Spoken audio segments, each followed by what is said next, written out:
Tamba. How you doing, my Jedi? My Jedi. Ha ha ha.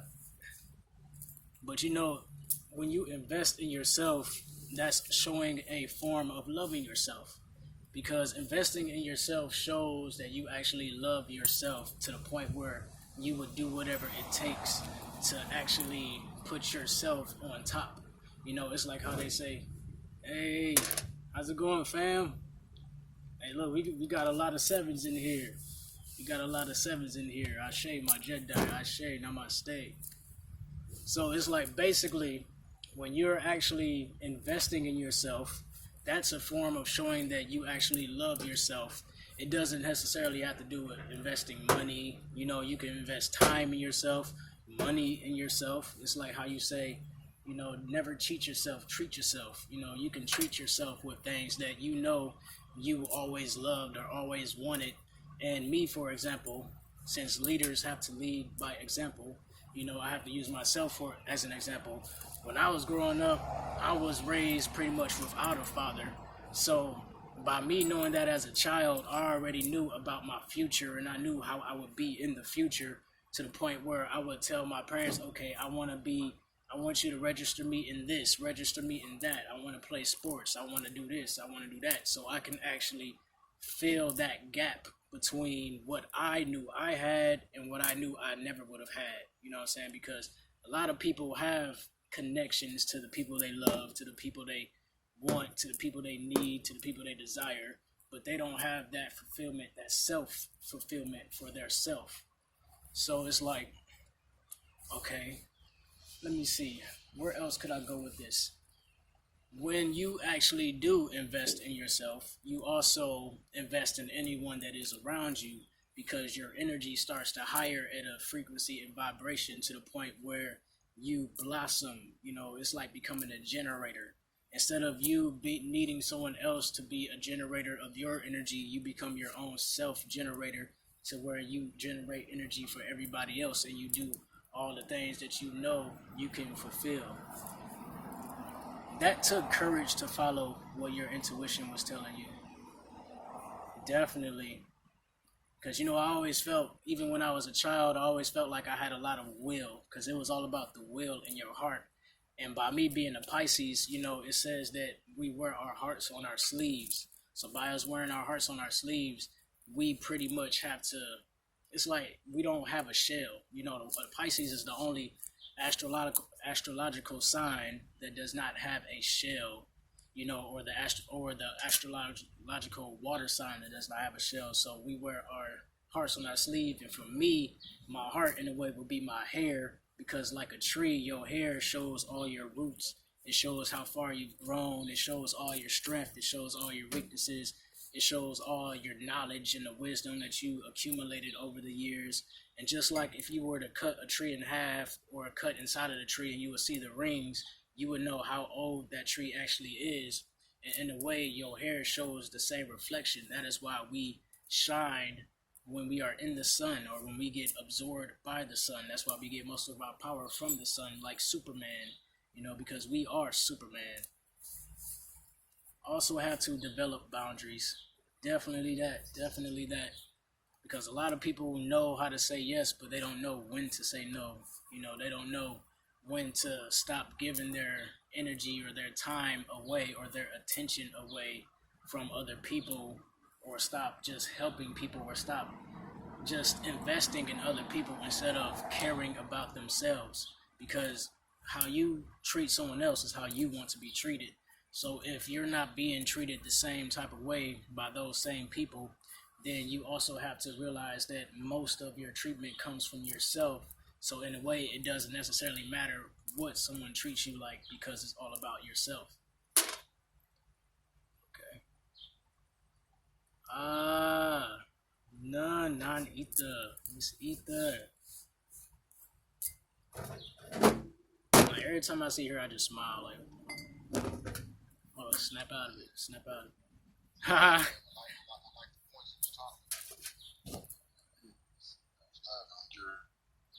Right. The intuition it took for you to go forward, everything you're kind of sharing in terms of setting boundaries, that's like a practice. And I think to a point that we were talking about earlier. In order for people to understand self-love and the commitment to it, is the willingness to relinquish everything in those layers. Like I said about a lot of my work around race identity, gender, it really has nothing to do with the race or the gender when you start kind of drilling back to the individual you're working with. It's that emotional discontent, especially when you think about us, like you and our story right off the top. No father, dreads as a significant sign of our depth and our roots. I mean, that's the same thing, but it was our individual accountability to look at what was that pain, the root of that pain, and get to that pain, face that pain. And once you start shedding those layers, all of a sudden, like you talk about Superman, that intuition and that power, everything just elevates. The issue is that what I've found, like 3 levels. Individually, it's hard to maintain. Trying to find a community that supports you around being honest, and then finding like a structure to help you maintain the practice. You know what I'm saying? Right. And that's been real difficult in what we've been thinking about now in terms of my work. That's why I had to quit the job and relinquish completely everything when I think about my position of power and privilege and how people look at me in terms of modeling and managing the struggle. Yeah, it's like being disciplined, because without consistency, there is no discipline. A lot of people don't have that for themselves. They don't even, especially by, us, let's say, being raised without a father and stuff like that. We had no one to give us discipline because we knew we could do whatever the fuck we wanted to do. And that was emotional discipline. Like, we had physical, like, protect ourselves, don't let nobody violate me, like, things that we could try to develop on the surface. But when it came to depth, we didn't have any, like, my father was a straight hustler, pimp, just do whatever he wanted to do. And his notion was, I'm stronger than you, fuck you, I'm going to do my thing, alpha male type shit. Right. Never modeling to me what compassion means and how do you learn to take that power and privilege and how do you use it for the better. And so that was me from football, understanding my power and those different things, but how we are taught to manage the emotional, especially when we think about our heritage, because all that shit that our parents, our grandfathers, and our ancestors went through, that shit generationally and genetically passed on to us. Right. So we still have to take account for what our ancestors have done and what our place is in that, and that's the part that we can't see, and that's hard for a lot of folks to want to sacrifice and stay in that funk. It's like owning up to your actual accountability. Like how they say with great power comes great responsibility, but it also comes authority, because if you cannot protect yourself or protect what you actually have, then you have no power at all. Just like how they say a thief in the night comes, or a thief only comes to rob those with something to take. If you can't protect yourself from the actual thing that makes you unique or makes you special or makes you even care or want to actually get on that journey, if you cannot protect that, then what power do you really have? Well, and I think too, that mindset, because I think we've been taught this kind of fine line between righteous courage and kind of deceptive courage, like that. When I say the difference was, so for instance, like when I say something like, I'm the shit because I could do whatever, versus I'm the shit and I'm here to serve because I'm dope. Like, I understand, like, me, who I am, I have uniqueness and amazing ability, but I also know that because of my collectiveness and what I'm about, it's not about me. So it's really about how am I putting myself in a position to become my best self to serve others. And that's been kind of the constant theme for me when it comes to other folks. Every time I look at different people, the opportunity, I reacted. However, it's always been this constant practice of emotional discourse and taking responsibility for my action. You know what I mean? And that power that we have when we shred those layers, like, we literally can speak life into our, like when I tell people I'm quitting my job, I'm traveling the world, I'm going to do a documentary, I'm going to settle in Panama, I'm building a foundation in South Africa, but that journey in between and how every day you keep speaking, every day you keep living that vibration, and every day you keep, and then if nobody's around you supporting that, you got to be willing to let them go. Family, friends, whoever. Facts. Those are the attachments too, because a lot of people are attached.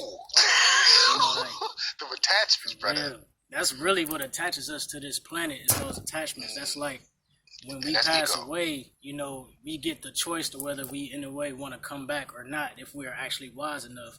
And a lot of people come back because of those attachments to, let's say, their children or the people they knew and grew up with, or the materials. That's why everything is materialistic, For you to, that part you just said, like, for people to understand, and that was been a big part of, like, the divide between my family, because after I did this documentary, and it was literally investigating all the places that I occupied where I did good and bad, taking responsibility for how I contributed to good and bad, my family would look at it like as if I'm looking like better than them, like because I'm setting boundaries, and I'm like, I can't associate with that.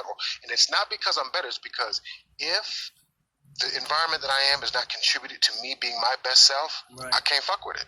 I mean, that's period. And and to say that about your kids, to say that about your family, to say that about your friends, and to say that I love me more in order for me to be my best, in order to serve better, that's again a practice. And we don't have a lot of models of how people invest in themselves to be their best for the other. Our notion is, I'm going to take care of me, do me, fuck y'all, and I could just capitalistic framework. You know what I'm saying? And so, but again, as I investigate why it's difficult for me in the gaps, it gives me inherent compassion, because I see why it's difficult. Because every day to be vulnerable to the emotion and to be present to yourself and where your gaps are and how you are exactly responsible for your overweight, for your unhappy relationship, for your brokenness, for whatever you're going through. Facts. It's self-made. It's self-made. Yeah. Everything starts with thyself. You know, just like when you was growing up. When we was growing up, our childhood or our world was our imagination, pretty much. Period. To the point where some of us was forced to deal with the outside world, others had to actually, deal with it themselves. Like, I don't want to do this, do that, or I'm shy, afraid, this and that. So everything is self-made. How you actually think, how you feel, what you do, your actions, your responses. It's just like being on Instagram. We all make pages and stuff like that, but every day you read other people's stuff, you think what they think, you feel how they feel, and it interacts with your energy to the point where you absorb theirs, and you also have to deal with yours, and then you don't know the difference between yours and theirs. And that's why when people talk about, like, I'm not feeling your energy, or I got to be careful what spaces, like, even for women, especially for women, because when you think about the women's narrative, just historically, there's not a person or thing that's been in more of a forceful, like, position of oppression or subjugation than women. And if you think about how women have to, whether it's their cycle, having babies, and a relationship, have to submit to some level. As a man, like right now, I'm 6'3", 255, like, there's not too many cats, like, in the world in terms of my athletic prowess I gotta worry with. That's position of power and privilege. Like, I don't have to worry about a brother, like, taking me or putting himself inside me and, like, taking advantage of him. So when you think about the women and that energy, the fact that as men, we haven't really taken account for how our energy is impacted, but for women, they have to, it's really, it's really potent. It's for women, because our women and how our spirit manifests, where it goes, I think it's that much more potent for women as it is for men, because we're not like having stuff inside of us versus, you know what I mean? Yeah, we're not like the ones who have the children or the ones who actually have that energy. That's why, like, when it comes to men and women, the women are actually way more powerful. That's why everything is about what women do, or everything about how many women like you, or how many do this and how many do that, or sex. That's why this world is ruled by our lower self. You know what I'm saying? And when you get to your higher self is when you don't even deal with the lower self energy. And a lot of people don't have that image, because as black people, or as Moorish people, or as however people want to say it, people with melanin, we learn by images. You know what I'm saying? Like, what you see on TV is what you're going to wish and want to be like. You just have to be focused on the right person. It's like, and what's hard is that and that's why when I think about the yoga, the meditation, and the eating habits, all those are management tools. I think we get confused about Buddha and all these different things, but when you go through the Sanskrit, when you go back through history, there's kind of two things that you kind of see that's prominent. The further you go back in history, the more women had a position of power and leadership and guidance. The other thing that you find out, everything they start talking about has shit to do with politics, getting shit. It's all about self-investigation. Sanskrit, Japanese, African, whatever angle you want to hit, it's all about that self-investigation. When you look at those, and you look at the Emerald Tablets, and they're talking about the depth that you investigate yourself will help inform you about the world, that's some real shit. Right. But you got to shed them layers. And so when I think about the eating, if I was like, as I've been seeing my spiritual self growing, I've been having to be honest with myself. I eat meat, that shit hurt, so I stopped. And then I started having more fresh vegetables and like all these things my ancient spirit isn't telling me. But again, checking the ego, checking in with the pride, using the meditation and the focus to help me shed those layers. So when my spirit is speaking loud, I have the courage and I can honor it. Because my wife even had to tell me, and check this shit out, brother. My wife was like, yo, she was like, when it came to just sex and like, she had to tell me she wanted to have a better relationship with her own self in terms of her spiritual self, because how that was like another person and how we've neglected to love that spiritual self. You get what I'm saying? Like when I thought about that, that's true as hell. That I put into recognize and ask myself, did I put the same effort to understand Anthony, myself, who I am? Do I put the same effort to understand my spiritual self, to hold, to imagine loving my spiritual self? Because what I do know, what has been happening is that the more that I've been understanding how to love myself and articulate my love language, it's helped me to better express my love language to the world so they understand how to support me. But that's... You hear what I'm saying? Like, that's all inside, though. That's not seminar. That's being honest with yourself and surrounding. Right, it's facts as hell. I shake. Because I was on the same thing before I became, that's how, in a way, I became so spiritual. Because for me, knowing that I didn't have a father, so I would need all this when I grow up, I became a motivational speaker for the people who didn't have a father figure and stuff like that. So, in a way, I became the father figure. So it's like, that's how I started my journey to become super spiritual conscious, learning about psychology and, the different mindsets and the different brains and the chakras and the hearts. And, you just have to, that's why you have to use yourself as an example. And that's really where it starts. Like people like us who are models for that actual enlightenment, because you have to know yourself more than anybody else. And a lot of people right now, they're good at knowing other people more than they know themselves. So I mean, the whole barrier with internal revolutionary change is the convenience of privilege. At any point in time, you can say, I don't give a fuck. Like, if I wanted to, as a man, I don't have to consider the woman experience. I can go to a place, pay for an experience where toxic masculinity is supported. I could do that.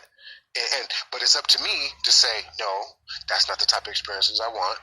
Why do I want that type of experience? And drum down to the ego or the pride or whatever that's kind of informing or manifest. You get what I'm saying?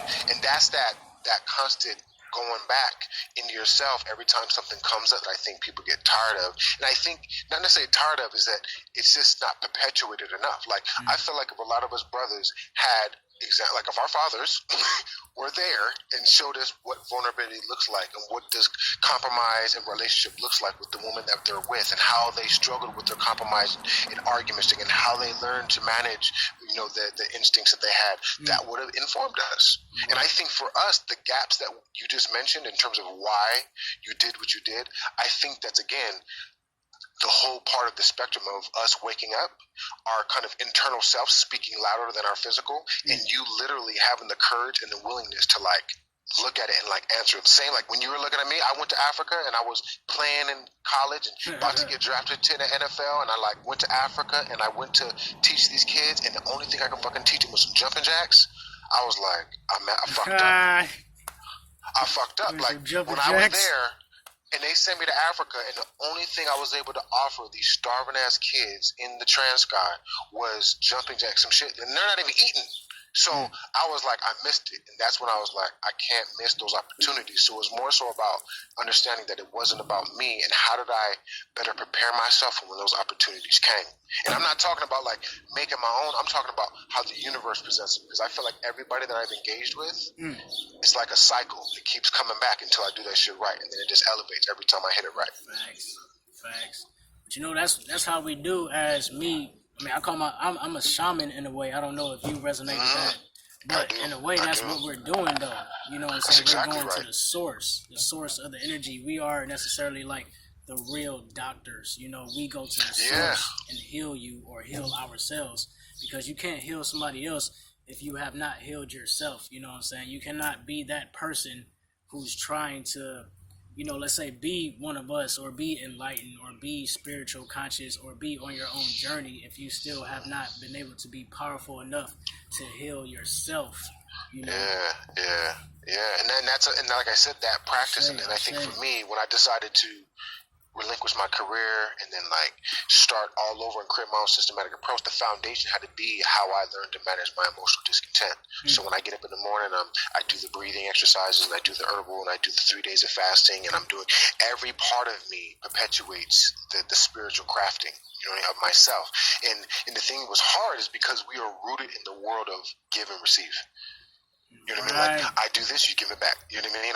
And if I don't, you know what I mean? My feelings are hurt. I can't talk to you no more. I got to go over here. And we have a system that supports us not being directly honest with each other. You know what I'm saying? Like, we have that system versus a system that provides us space to be able to say the wrong things to each other with love and compassion, and then learn to say them right. You know what I mean? Or sit in an awkward space when we don't have an answer and learn to still love each other. You know what I mean? You know, like that's not practical practices that we have in our schools. Unconditional either.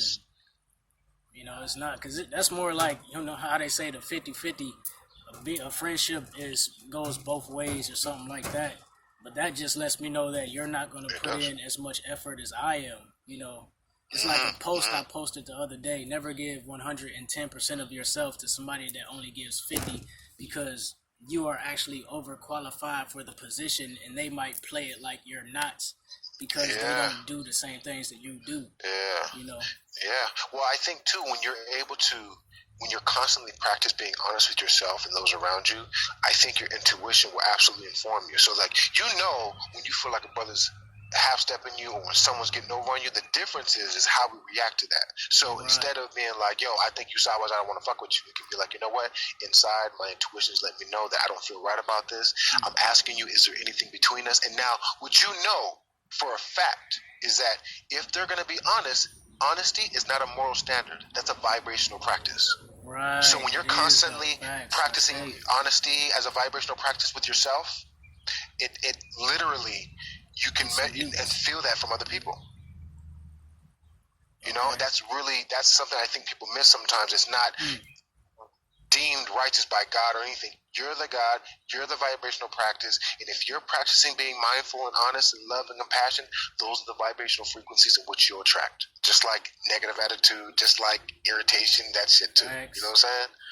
You know, That's just like, you know, when somebody looks at you and they might not like who you are or shit like that. That's really a reflection of who they are. That's really a reflection of how they see themselves, because they're not able to deal with that part of you, because if they were actually around it, it would probably expose them to something they don't see about themselves. You know. Well, to Harlem Mirrors, I feel like as a human species, and every time we engage with each other, whether it's male on male, female male, we enter in this kind of womb of mirrors, and every relationship you're in is a reflection of who you are.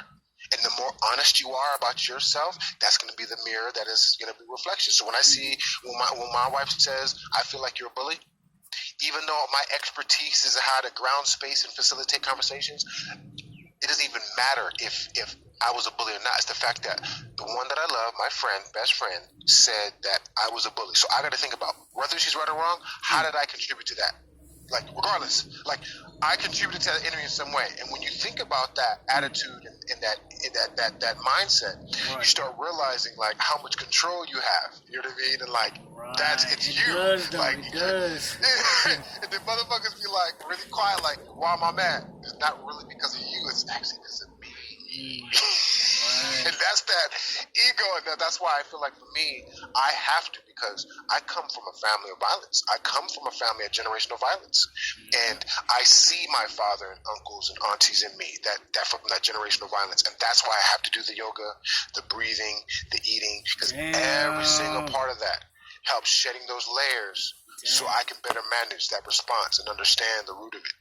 Yeah, you're right about that too, because me, like, one thing I love doing more than this is fighting. So it's like saying I might be handsome and shit like that, But I love fighting. Hey, it don't take much to get me off the. All you got, and I got to acknowledge that ego and that pride, and that's why for me, I can't be a part of everything. I can't have friendships with everybody. I have to literally be limited with those that I give myself to because I understand my limitations. I understand my boundaries. You know what I'm saying? And then the more honest I am with those around me, that's the circle and that's the foundation which will build with us. Facts. For sure. Because it's all about that too. It's all about self, your environment. A lot of things are determined by your decisions and your environment. So just like changing the channel on the TV, if you don't like watching something you want to watch or something else, change the channel. And a lot of people have struggles with changing their environment first or something. They change the wrong thing first instead of going to the source, which is their self, and then you change your environment. Because I think a lot of times they would invest in like if I buy the right house or if I live in the right neighborhood or if I do this, but it's actually why is it inside I feel like I'm missing this or I'm not belonging to this, and then once you start kind of clearing out those layers, home is where you at. That's why for me, I'm an international head. Home is where wherever I'm at. My heart, wherever my heart is right and my spirit is telling me to go, that's where I'm at. That's how I got here. And it wasn't because I had a plan. It was like, yo, spirit, where should I be to get my spirit right? After I do this long trip, I'm gonna need some time to settle myself and build a foundation. And the spirit was like, yo, and every time I got there, and I'm paying attention to it. And what's happening is I find that the more I build that relationship, spirit is speaking quick. Like when I ask myself, and I'm being honest, it's like yay or nay. Like, nuh-uh, I ain't fuck with you. Like that's the intuition. It's my partner. Because you followed your intuition to the point where you became your intuition. You followed your higher self to the point where you became your higher self, and your body is only your vessel. So really, that's just what you choose to experience, or what your higher self chose for you to experience on this lower vibrational frequency. So it's like that's really where it comes from. It comes from yourself. Just like when people pray, they pray to themselves. Hell yeah, and that like when we talked about honesty, that literally like that's a vibrational practice. Like when you learn to be honest, it's not just for you. Like I tell people, I don't be honest to make sure you're okay. It's a vibrator and it provides balance in my life. And it helps me better understand. So when folks are around me, that's exactly what they feel. All they know is like, AK told me this, and there ain't nothing else. Because I know what I put out to the universe, that's just going to come back. So if I'm putting out honesty, and if I'm putting out love, and I'm putting out peace, and I'm putting out, and then when I do have conflict, I'm putting out how I'm trying to manage that conflict, not just irrelevant conflict, like mindful about everything. You know what I mean?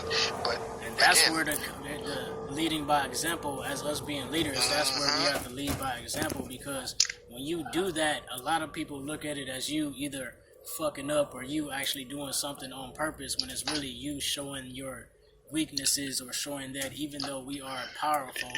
Because even though just like Shiva and just like the Kemet gods, like Heru and Horus, Osiris and stuff like that, even though they were the most powerful of all, they still had times where they couldn't just be powerful. They still had times where they meditated and they still felt angry, or meditated and still wanted to do this and do that.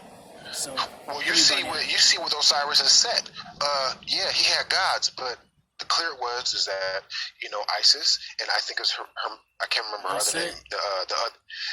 They had a baby together, and Set was pissed. that Osiris got them skins, and not only did he do that, he chopped them up twice. Like that's some serious emotional discontent.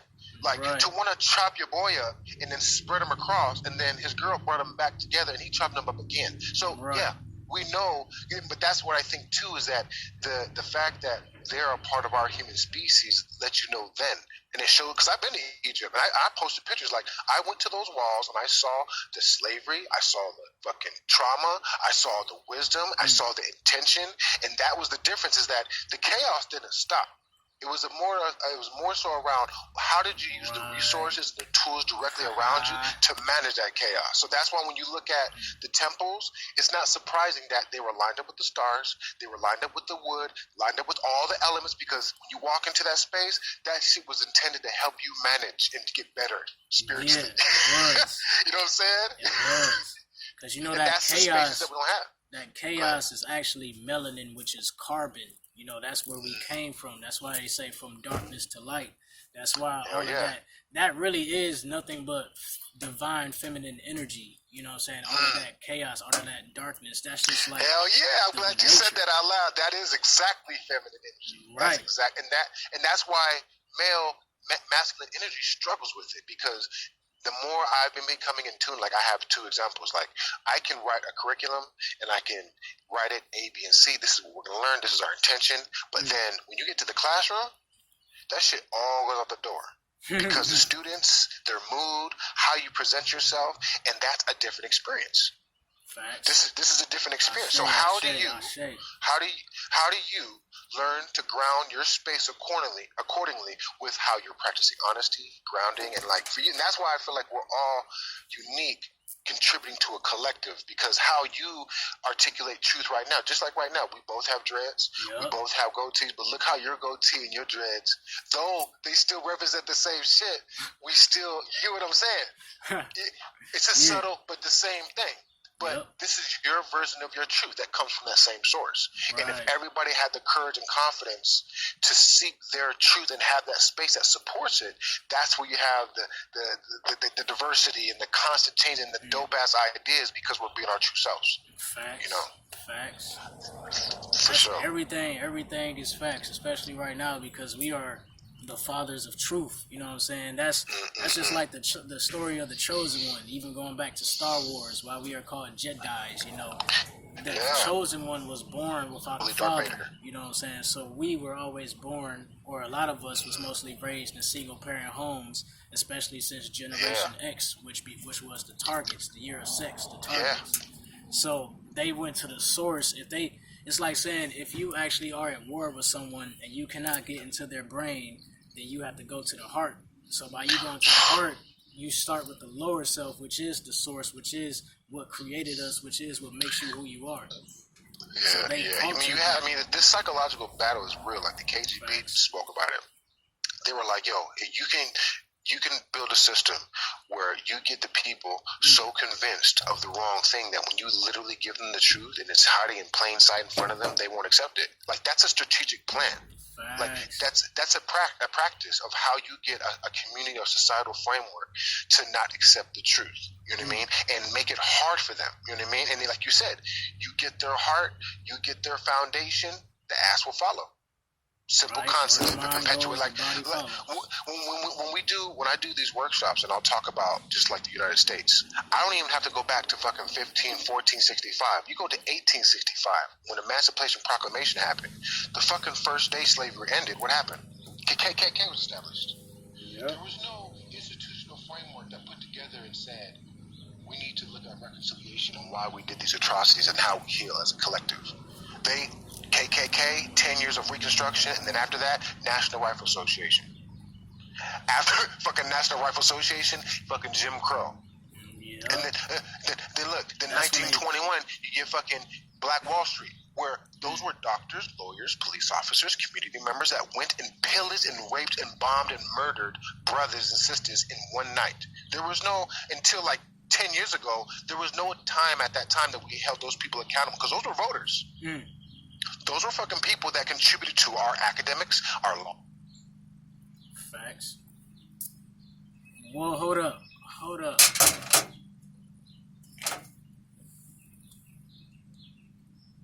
Oh, shit.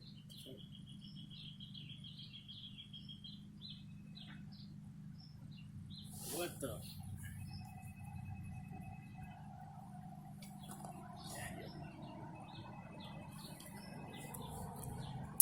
What is going on with this video?